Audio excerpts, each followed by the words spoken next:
Baker Mayfield got into a lot of trouble and a lot of heat this weekend.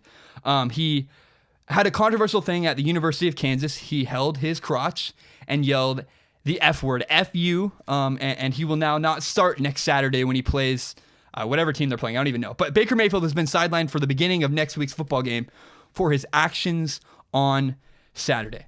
So I don't know if I'm going to defend Baker Mayfield, but I want to break down the psychology of what happened. Because I'm seeing people attack this man. I'm seeing people attack Baker Mayfield. So I want to help people understand where he came from, because this should not be an attack. We shouldn't attack his character.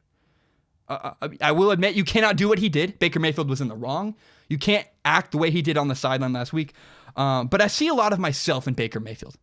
I resonate with Baker Mayfield. I get it. He's a small underdog type of guy. So I think I understand Baker Mayfield's headspace and why he did what he did last Saturday. Baker Mayfield has walked on to 2 separate Division I football teams.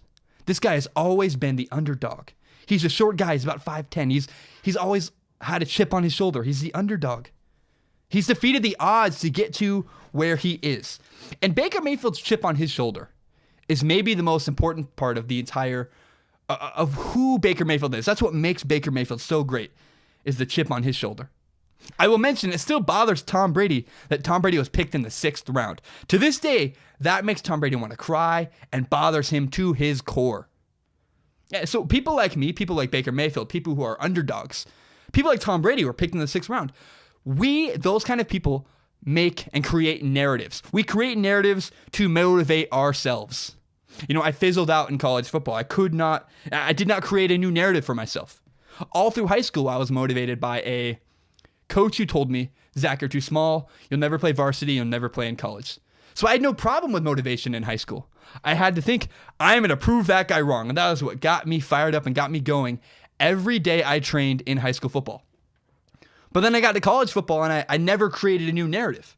I didn't have something, and I could have, but I didn't. I never thought of what's going to drive me to make me great here.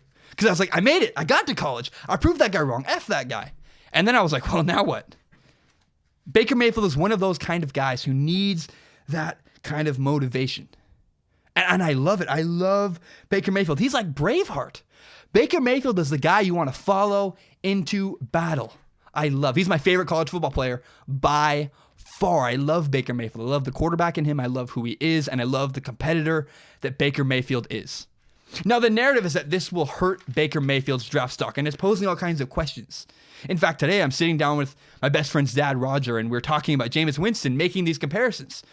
Because we have a repeated history with Baker Mayfield. And let's look at Jameis Winston. Jameis Winston made repeated mistakes. And I would say I don't want Jameis Winston, I don't want to pay that guy a ton of money to be the face of my NFL franchise.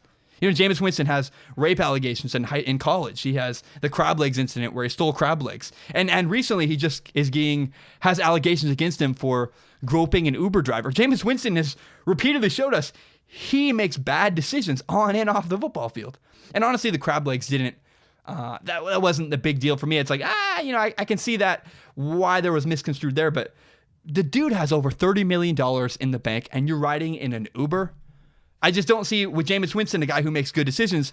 And now we're making comparisons from Jameis Winston over to Baker Mayfield. Now, the guys are similar in some people's opinions. Baker Mayfield has shown repeated offenses where he's made bad decisions. He got arrested earlier at a bar this year in February in Arkansas, which is admittedly different territory. An Oklahoma football player getting arrested in Fayetteville, Arkansas. Maybe there was factors with the police, but who cares? On paper, that does not look good. We can't accept that kind of behavior. And then there was a thing where Baker Mayfield planted the flag in Ohio State, and people are freaking out. They're angry about that. I get it. There's repeated things, and now there's this. There's this where he grabs his crotch. He yells the F-bomb at the sideline, says, F you, and I kind of side with... I'm trying to defend Baker Mayfield. And there were things that happened to him. He held out his hand. To give it context, at least, Baker Mayfield, before the game, held out his hand to his opponents at Kansas. And not only did the little kids not shake his hand that were out there, but his opponents wouldn't shake his hand either. And I'm sure that rubbed Baker Mayfield the wrong way. It makes him create a narrative. Oh, these guys are out to get me. They're against me. I am fired up, and I want to beat them. That's how guys like him operate. And then later in the game, he's getting hit late. So that is the psychology of why that happened.